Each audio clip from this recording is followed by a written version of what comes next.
All right, we have DNR Commissioner Tom Landwehr with us. And Tom, what is it about this time of year that just gets people so excited? You know, I think for true diehard deer hunters, we start waiting at the end of November for the next November to come along. And so, it's just, there's a lot of suspense building, getting real excited about the opener, because it really is a chance to do a lot of things.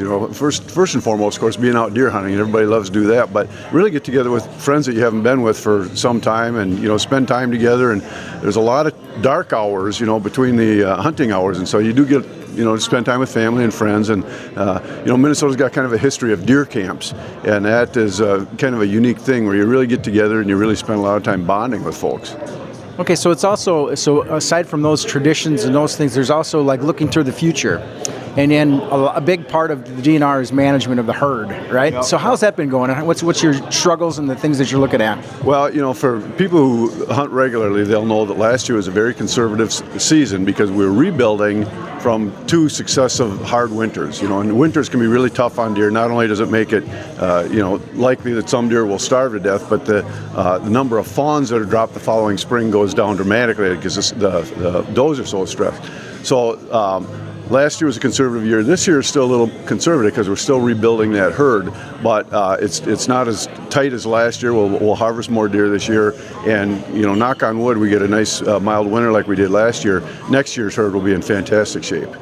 Okay, so there's a lot of with the management of having more doe permits and that sort of thing will be coming about. Let's go into the makeup of Minnesota. There's so many different varieties of areas to hunt deer, right? And we're from West Central Minnesota. So what is it about that part of the country that differs so greatly from here?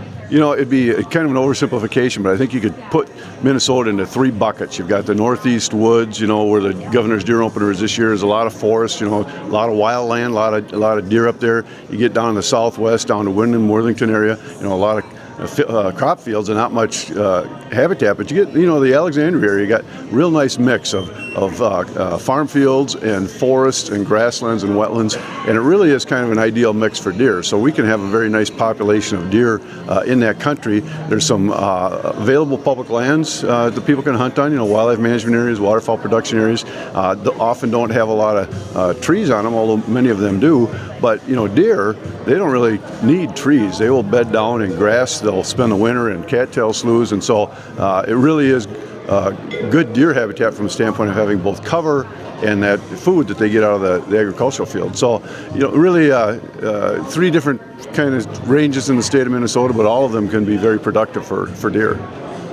Okay, it's not a typical morning that after 7 a.m. that the commissioner's in the Sawmill Saloon up in Greater Minnesota.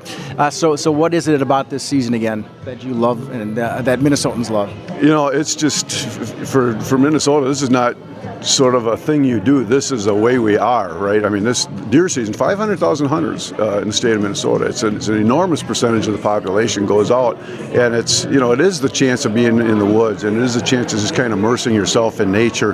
That possibility of seeing the big buck come along, or if you're a new hunter, just the very first deer you might see.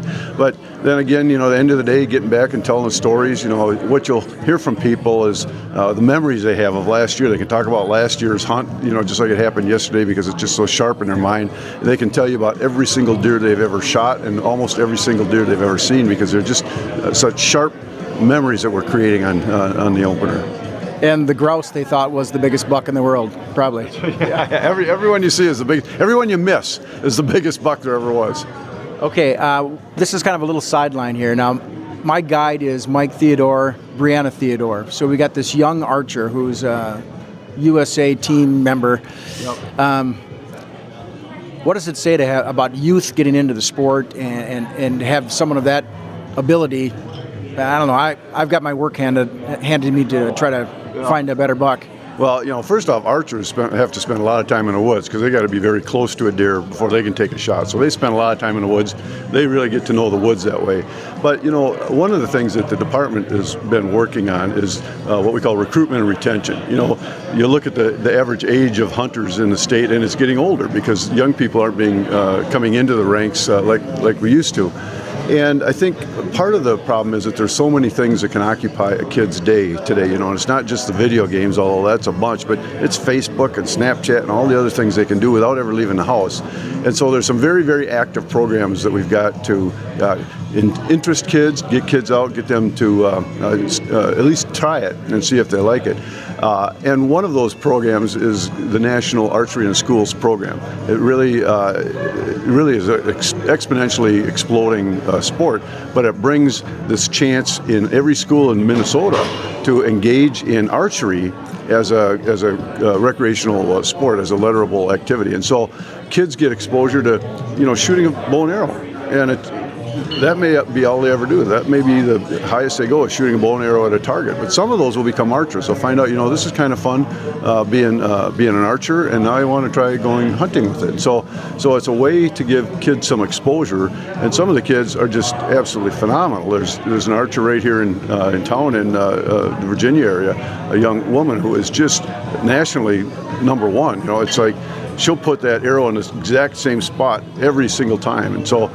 Archery is one of those things that any kid can do virtually. You don't have to be big, you don't have to be fast, and it's an entree into outdoor recreation. I appreciate it. DNR Commissioner Tom Landwehr, thanks for your time. Thank you very much. It's great to be here.